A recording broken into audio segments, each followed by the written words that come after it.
사순절 첫 번째 주일입니다. 주후 325년부터 교회에서 공식적으로 순환절 그 기간을 40일로 정했는데 부활절 전 그 주일을 제외한 40일 동안을 우리가 사순절로 정했습니다. 원래 이 순환절 기간은 세례를 받기 위해 준비해 오던 사람들이 마지막 집중적으로 세례를 준비하는 기간이며 40일째 되는 날, 즉 부활절 바로 전날 저녁에 세례를 받습니다. 세례는 저 밤에 받았다고 그래요. 어두울 적에 강에서 받습니다. 이 교회 기록을 보면은 세례는 고여있는 물에서 세례를 절대로 안 줍니다. 반드시 흐르는 물에서 세례를 줘요. 왜냐하면 흐르는 물이 살아있는 물이라고 생각했기 때문에 이 고여있는 물에서는 절대로 세례를 베풀지 않습니다.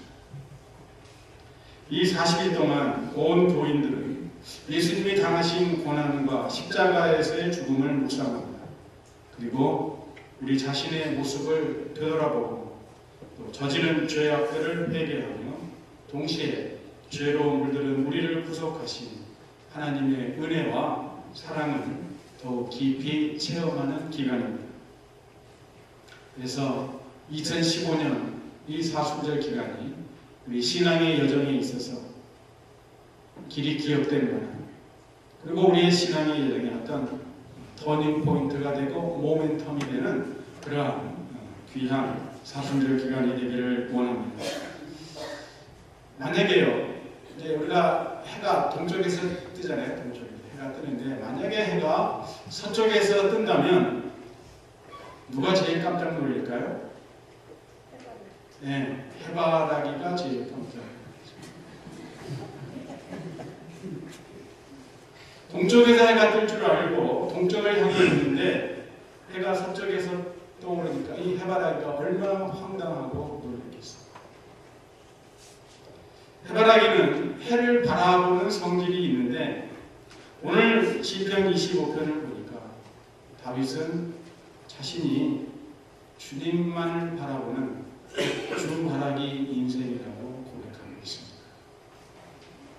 주바라기 인생 다윗이 왜 하나님을 우러러보고 의지하며 종일토록 주를 기다립니까? 두 가지 때문입니다. 첫 번째는 하나님의 성품 때문입니다. 하나님은 긍휼과 인자가 풍성하시며 선하시고 정직하신 분이기 때문이라는 거죠. 긍휼이 풍성하신 하나님, 즉 불쌍한 자를 보면 불쌍히 여기시어 사랑을 베푸시는 하나님입니다. 우리가 지금까지 살아오면서 불쌍한 사람들을 많이 보았습니다. 어떤 사람이 불쌍하던가? 제가 성경을 보니까 진짜 불쌍한 사람이 있더라고요. 이사야서 1장 5절과 6절을 보니까 이렇습니다. 너희가 어찌하여 뇌를 더 맞으려고 폐역을 거듭하느냐. 그러면서 온 머리는 병들었고 온 마음은 피곤하였습니다. 발바닥에서부터 머리까지 성한 곳이 없이 상한 것과 터진 것과 새로 맞은 흔적뿐입니다. 얼마나 불쌍합니까? 온몸에 성한 곳이 없이 한 군데도 성한 곳이 없이 머리끝에서부터 발끝까지 상하고 터지고 흠뻑 얻어 터진 사람. 불쌍하잖아요. 그런데 계속해서 읽어보면 이 사람보다도 더 불쌍한 사람이 있다. 온몸에 성한 곳이 한 군데도 없는 사람이 되었는데도 그 사람을 위하여 짜며 싸매며 기름을 발라주는 사람이 한 사람도 없는 사람. 더 불쌍하죠. 예루살렘에서 여리고로 내려가다 강도 맞은 사람이 머리에 떠오릅니다. 거의 이 사람이 죽게 되었는데도 동족 중에 누구 한 사람 거들떠보거나 돌봐주는 사람이 없습니다. 정말 불쌍한 사람이죠. 이런 사람을 하나님께서 불쌍히 여기십니다. 왜? 사람 중에서는 불쌍히 여기는 사람이 없으니까 하나님이 불쌍히 여겨주시고, 우리가 복음서를 보면은 예수님이 불쌍히 여기사, 예수님 마음에 불쌍히 여기는 마음이 일어나면 어떻게 돼요? 그 다음에는 반드시 놀라운 일이 일어나요. 놀라운 일이 일어납니다. 그럼 저를 따라서 해볼까요? 하나님, 나를 불쌍히 여기소서. 우리가요, 뭘 기도해야 될지, 어떻게 기도해야 될지 모를 때 이렇게 기도하세요. 하나님, 나를 불쌍히 여기소서. 나는 주인이었습니다. 바로 성전에 올라가는 그 길에서 서기관이 스테이리가 기도했던 기도의 내용이죠. 하나님은 긍휼과 인자가 풍성하시며 선하시고 정직하신 분인데, 이 하나님은 또 어떤 하나님이냐? 인자가 풍성하다 했어요. 인자가 풍성하다. 이 인자라는 것은 어떤 유교적인 개념의 그런 인자가 아닙니다. 성경에서 말하는 이 인자는 뭐냐? 시편에서 말하는 이 인자는 뭐냐? 사랑입니다. 히브리 말로 헤세드예요. 이 헤세드의 하나님은 사랑하겠노라 한 번 약속하시면 끝까지 변함없이 사랑하시는 사랑이 풍성하신 하나님입니다. 흔히들 하나님의 사랑을 무조건적인 사랑이요 변함없는 사랑이라고 말합니다. 맞아요. 하나님의 사랑은 무조건, 조건이 없는 무조건적인 사랑이요 변함이 없는 사랑. 만약에 하나님의 사랑에 조건이 있다면 그 조건을 충족시킬 사람이 있을까요? 없을까요? 없죠. 다 같이 한번 해봅니다. 무조건적인 사랑. 무조건적인 사랑. 너무 감동해가지고 목이 메어서 소리가 안 나오니까. 그 다음에 변함이 없는 사랑.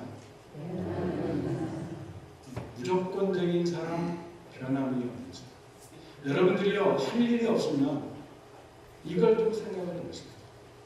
하나님의 사랑은 변함없는 사랑, 무조건적인 사랑이라고 했지. 한번 할 일이 없을 때 그걸 한번 묵상을 해보세요.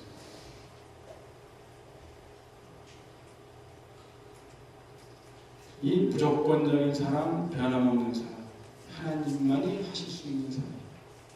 우리가 결혼할 적에 주례자와 또 하객들 앞에서, 사람들 앞에서 사역하죠. 뭐라고 사역합니까? 가난할 때나 부할 때나, 건강할 때나 병들었을 때, 또 즐거울 때나 슬플 때나, 검은 머리 파뿌리 되도록 이 사람을 사랑하겠느냐. 그래서 뒤에 뭐라고 했어요? 글쎄요, 그럼 생각해 보고요. 그랬습니까? 그때 다 이해했습니다. 근데 지금 생각해 보세요. 1년, 2년, 10년, 20년, 30년, 40년 같이 지내면서 정말 변함없이 사랑합니다. 우리 인간으로서는 변함없는 사랑하기 힘들다는 거 우리 삶이 증거하고 있습니다. 이 무조건적인 사랑, 조건이 없는 사랑, 변함이 없는 사랑은 오로지 하나님만이 하실 수 있는 사랑. 이 땅에서 가장 고귀한 사랑이라고는 누구의 사랑이에요? 어머니의 사랑. 아기를 향한 그 어머니의 사랑. 그런데 아기를 향한 어머니의 사랑도 때와 형편에 따라서 변하더라 이 말씀입니다. 그러나 하나님의 사랑은 어느 곳에서나 어느 때나 변함이 없는 사랑입니다. 그리고 오늘 말씀 보니까 사랑이 풍성하신 하나님은 또한 선한 분이에요. 선한 하나님이시라는 말씀은 악은 철저히 미워하시오. 결코 악과 같이 하시지도 않고 악을 용납하지도 않으신다는 말씀입니다. 또한 하나님은 정직하신 분입니다. 결코 거짓을 꾸미지도 않고 거짓말하지도 않으며 속이는 말도 결코 하시는 법이 없는 분이에요. 민수기 23장 19절을 보면 하나님께서 그 발람이라는 사람의 입을 통해서 이렇게 고백하게 만든 거예요. 하나님은 사람이 아니시니 거짓말을 하지 않으시고, 옛날 개역성경에는 시건하지 아니하시고 그렇게 되어 있어요. 시건한다는 말이 뭐예요? 속된 말로 오리발 내미는 거죠. 하나님은 결코 오리발 내미는 분이 아니라는 거예요. 그리고 인생이 아니시니 후회가 없으시고, 한번 말씀해놓고 잘못 나왔네, 내가 그만 해서는 안 되는 건데 후회가 없으신 분이에요. 어찌 그 말씀하신 바를 행하지 않으시며 하신 말씀을 실행하지 않으시리까? 그래요.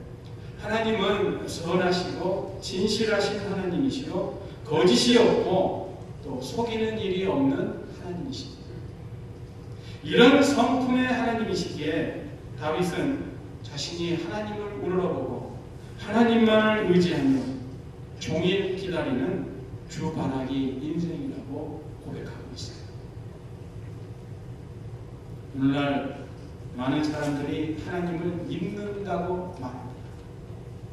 그런데 하나님의 말씀을 믿지 못하면서 하나님을 믿는다고 말하는 사람은 자신을 속이고 이웃을 속이고 하나님을 속이는 사람입니다. 하나님을 믿고 의지하는 사람은 하나님의 말씀을 진리로 믿는 거예요. 이 말씀이 진리입니다. 듣고 배운 하나님의 말씀을 믿는 주바라기 인생 다윗은 진실로 하나님을 신뢰하며 하나님을 의지한 사람이었습니다. 다윗이 주를 우러러보며 기다리는 두 번째 이유는 이 첫 번째 하나님의 성품과도 밀접한 관계인데, 그 하나님이, 그런 성품의 하나님께서 우리를 구원해 주시는 하나님이시기 때문에 하나님만 의지하며 하나님을 바란다. 우리는 살면서 너무나 많은 문제를 가지고 삽니다. 건강 문제, 경제적인 문제, 장래 문제, 자녀 문제, 인간관계 문제, 성격 문제, 그리고 매 순간순간 결정해야 되는 게 문제. 그리고 우리 모두에게 다가오는 죽음과 죄의 문제. 사람들은 이 문제들이 다 해결되기를 바랍니다. 이러한 모든 문제들로부터 온전히 자유로워지는 날을 고대합니다. 이것을 성경적인 말로 구원이라고 합니다. 꼭 우리가 천국 가는 것만이 구원이 아닙니다. 병에서 노임을 받는, 병에서 치유받는 것도 구원이고, 문제로부터 해결함 받는 것도 구원입니다. 그러니까 사람들은요, 인생의 모든 문제만이 아니라 한 걸음 더 나아가 죄와 죽음의 문제로부터 구원받기를 원합니다. 그런데 이 난감한 인생의 문제들을 해결해 줄 만한 분이 있습니까? 없습니까? 있다면 누굽니까? 바로 인자하시고 선하신 하나님, 긍휼과 인자가 풍성하신 하나님이십니다. 그래서 주바라기 인생 다윗은 인생의 험난한 문제 가운데에서 구원해 주시는, 자기를 구원해 주시는 구원의 하나님을 바라보며 하루 종일 그만을 기다리고 있습니다.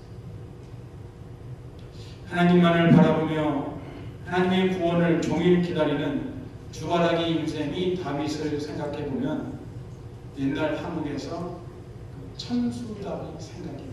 천수답.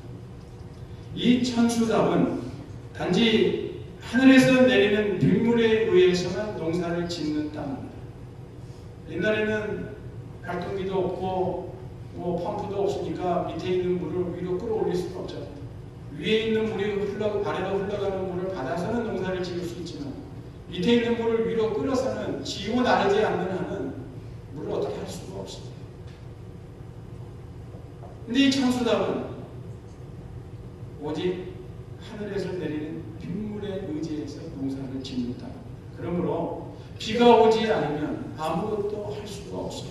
그런데 농부는 비가 오지 않아도 쟁기를 손에 듭니다. 밭을 갈고 씨를 뿌립니다. 왜 그래요? 오직 비가 오리라는 소망을 가지고 천수답으로 나아가요. 그리고 기다립니다. 하늘만 쳐다봅니다. 한국에서 이 구제 능사가 뛰어나신 집사님이 계세요. 기일의 집사님입니다. 그 기일의 집사님이 짧은 수필을 하나 쓰셨는데 인간 참수답이라는 제목의 수필을 쓰셨습니다. 인간 참수답이라는 글에서 이렇게 말합니다. 나는 하나님 아버지만 의지하고 바라보고 살아야 하는 척박한 인간 참수답이다. 하나님만 바라보고 살아야 하는 내가 어찌 겸손하려고 애쓰지 않겠는가? 정직하려고 애쓰지 않겠는가? 회개하려고 애쓰지 않겠는가? 그러나 겸손하기가 정직하기가 그리고 회개하기가 그리 쉬운 일인가? 더구나 본성이 나같이 교만하고 정직하지 못하고 회개하지 않는 못된 사람이에요. 여러분, 이분이 진짜 교만합니까? 이분이 정말 정직하지 않습니까? 이분이 그렇게 회개하지 않는 분이에요? 제가 본 중에서는 이분같이 구제를 잘하는 분이 없어요. 오죽하면 빚까지 얻어서 구제를 합니다. 그리고 이분은 국민학교 교편을 잡았던 분입니다.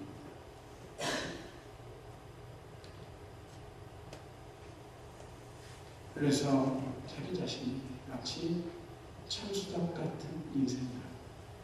그렇게 하나님 앞에 고백하고 있습니다.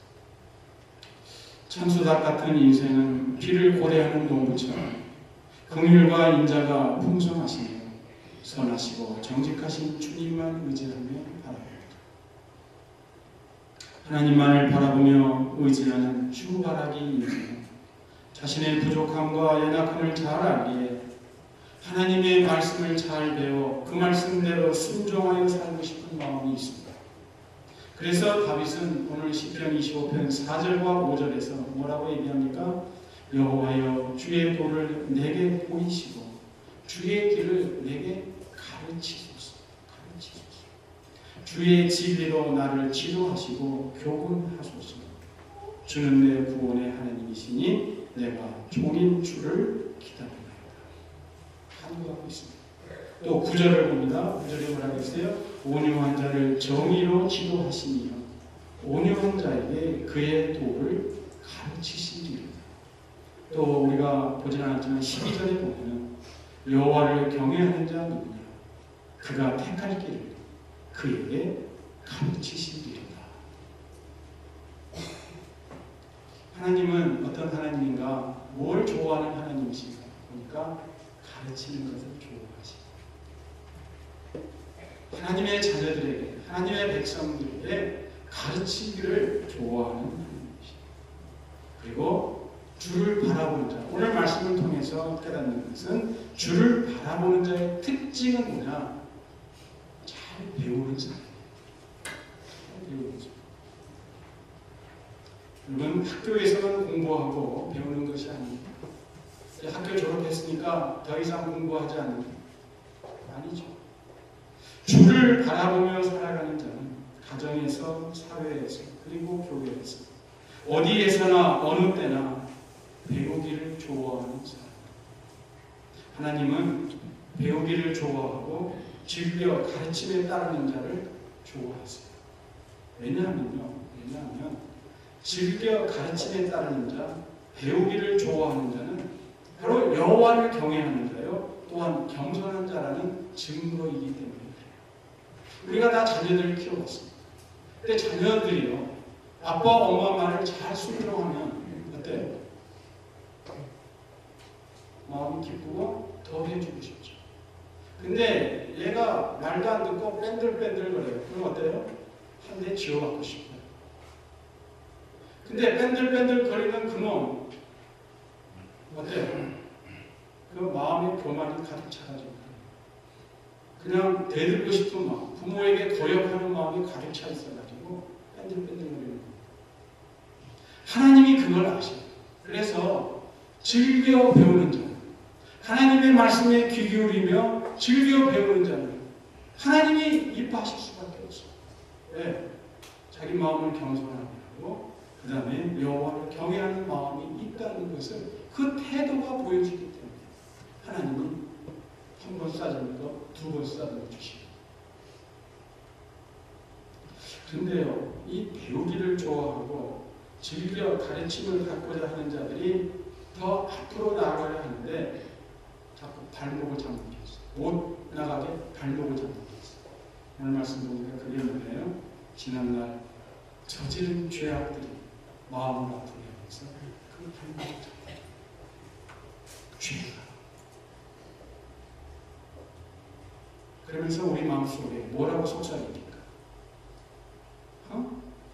어디 3일을 하나 두는 거죠. 우리를 조롱하는 마음을 내다.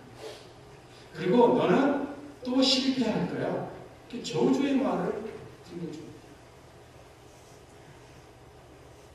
그래서 답답한 주바라기 인생은 지난날 저질렀던 그 죄악들을 기억하지 말아달라고 하나님께 간청합니다. 7절 말씀 보세요. 여호와여, 내 젊은 시절의 죄와 허물을 기억하지 마시고 주의 인자하심을 따라 주께서 나를 기억하시되 주의 선하심으로 하옵소서. 지난날 처음 오를 때 지었던 죄악들은 기억하지 마시고 한 번 사랑하면 영원히 변함없이 무조건적으로 사랑하시는 그 사랑을 따라 이 죄인을 기억하여 달라고 호소합니다. 이렇게 기도하는 다윗은 죄와 죄인을 구별하는 하나님의 마음을 알았던 사람. 하나님은 죄는 심히 미워하고 싫어하시지만 죄인은 한없이 사랑하십니다. 그런데 우리는 이 죄와 죄인을 구별짓기가 쉽습니까? 어렵습니까? 어때요? 여러분들은 죄와 죄인을 구별지으면서 살아가십니까? 여기 한 아이가 거짓말을 했습니다. 거짓말을 했어요. 그러면 이 아이의 죄는 뭡니까? 거짓말한 거죠. 그런데 세상 사람들은 이 아이를 어떻게 불러요? 너는 거짓말쟁이야. 아예 이마에다가 레벨을 딱 붙여놓는 거예요. 너는 거짓말쟁이야. 아이를 놀리며 그 아이를 미워요. 설사 나중에 이 아이가 바른 말, 좋은 일을 해도 믿지 않아요. 그리고 좋게 보지 않습니다. 그런데 이 아이의 엄마는 이렇게 말합니다. 얘야, 이 엄마는 말이야. 너가 거짓말한 것은 미워하지만 너는 사랑한다. 게으른 자식에게는 이렇게 말합니다. 얘야, 게으름을 피우는 것은 잘못된 것이야. 그러나 나는 너를 사랑한다. 또 신경질 내는 아내에게 남편이 이렇게 말합니다. 여보, 당신이 신경질 낸 것은 잘못된 것이지만 나는 여전히 당신을 사랑해. 이제 죄와 죄인이 구별이 됩니까? 거짓말 한 번 했다고 그 아이를 거짓말쟁이로 몰아붙이면 되겠어요? 안 되겠어요? 이제 그 아이는 평생 동안 거짓말쟁이라는 굴레를 뒤지고 있습니다. 다시 한번 일어날 수 있는 기회가 없어요. 우리가 우리 애들을 그렇게 키웠어요. 죄와 죄인을 구별짓지 않았기 때문에 내 주변에 있는 사람들에게 얼마나 많은 상처를 줬어요. 그리고 우리 자녀들에게 말할 수 없는 잘못을 우리 부모들이 저질렀던 것이죠. 이제 죄와 죄를 구분할 수 있겠어요? 비방하는 말 한 것은 잘못이에요. 그렇다고 해서 그 말을 한 사람까지 미워하는 것은 하나님의 말씀을 지키지 못해요. 그렇죠? 그 행위는 잘못된 것이고 그 사람은 사랑해야죠.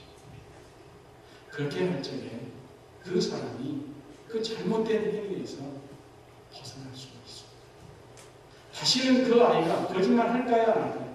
얘야, 이 엄마는 내가 거짓말한 것은 잘못된 거야. 그러나 너무 사랑해. 할 적에 그 아이가 거짓말 나중에 또 할까요? 안 할까요? 엄마 앞에서는 절대로 거짓말 안 해요. 왜? 거짓말 하는 것이 잘못된 것이라는 것을 배우기. 게으름을 피우는 것이 잘못된 것임을 배웠기 때문에 다시는 그 잘못된 것을 하지 않아요. 죄와 죄인을 구분할 수 있게 되면 우리도 죄는 미워하되 사람은 미워하지 않을 수가 있습니다. 이렇게 되면 분쟁은 사라지죠. 화목의 꽃이 활짝 핍니다. 근데 우리는 한 번 잘못하면 아예 그 사람까지 도매금 평생 온수로 살아요. 죄와 악은 미워하지만 죄인은 사랑하시는 하나님이 우리의 죄악을 기억하지 않게 하실 수 있는 길은 뭐예요? 회개입니다. 회개. 요한일서 1장 9절을 보니까 만일 우리가 우리 죄를 자백하면 그는 미쁘시고 의로우사 우리 죄를 사하시며 우리를 모든 불의에서 깨끗하게 하실 것이요.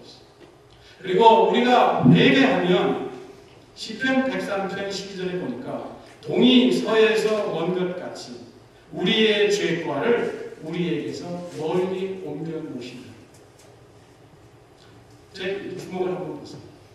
제 주먹이 지구라고 생각해요. 지구라고 생각해 보십시오.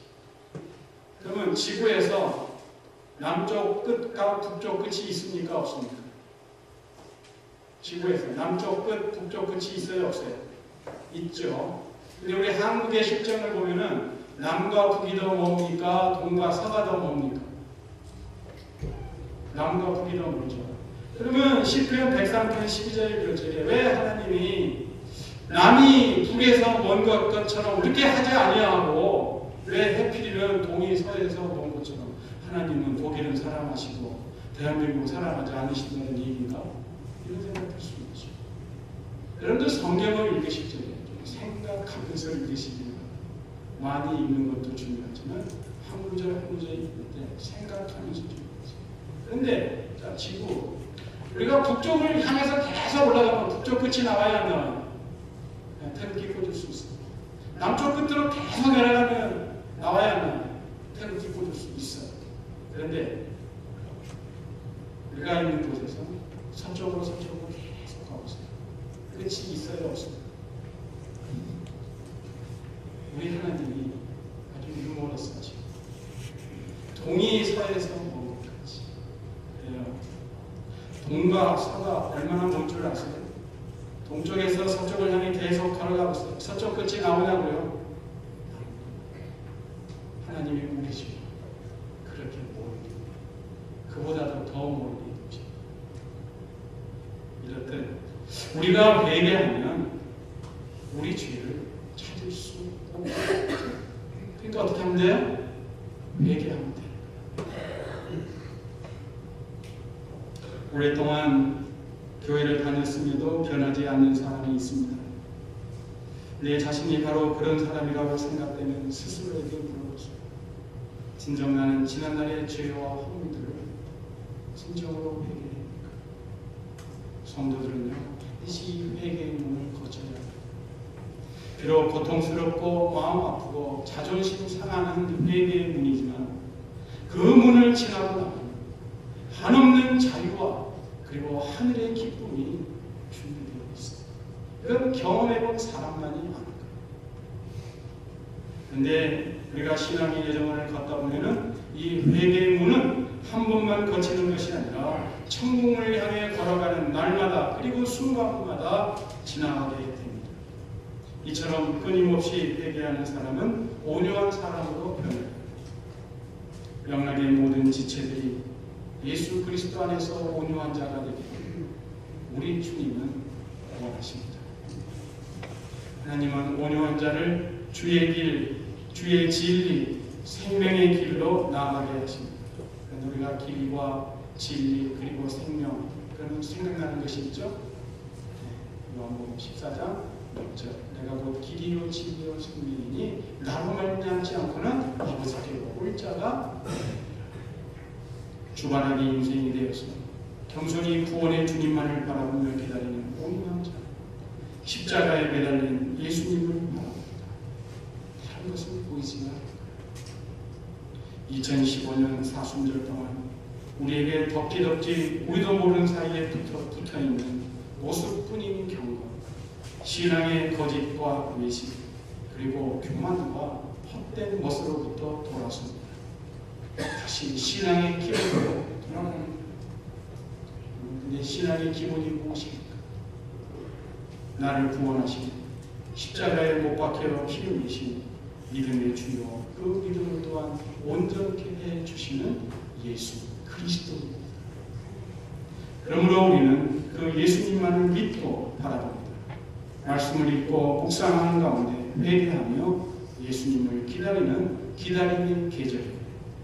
이렇게 40일 동안 회개하는 가운데 주님을 기다림과 바라보는 훈련을 하게 되면 승리의 계절이, 기쁨의 계절이, 수확의 계절이 우리를 기다리고 있습니다.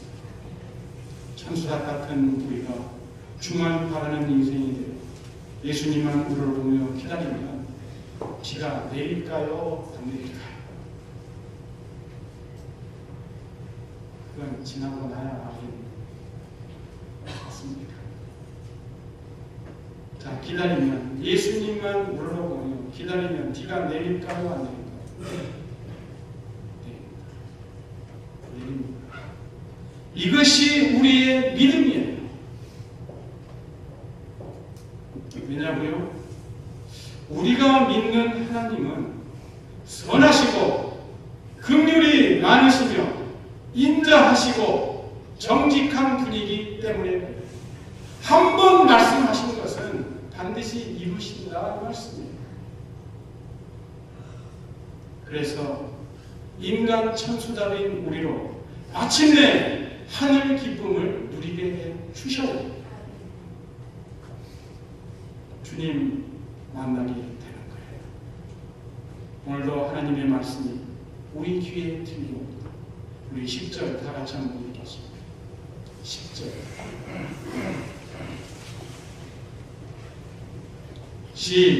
큰 소리로 읽습니다. 우리의 믿음을 담아서 다 같이 10절 시작. 여호와의 모든 길은 그의 언약과 증거를 지키는 자에게 인자와 진리입니다. 누구에게요? 언약과 증거를 지키는 자, 인자와 진리입니다. 십자가의 길까지 주님을 바라는 인생이란 인자와 진리입니다. 기도하겠습니다.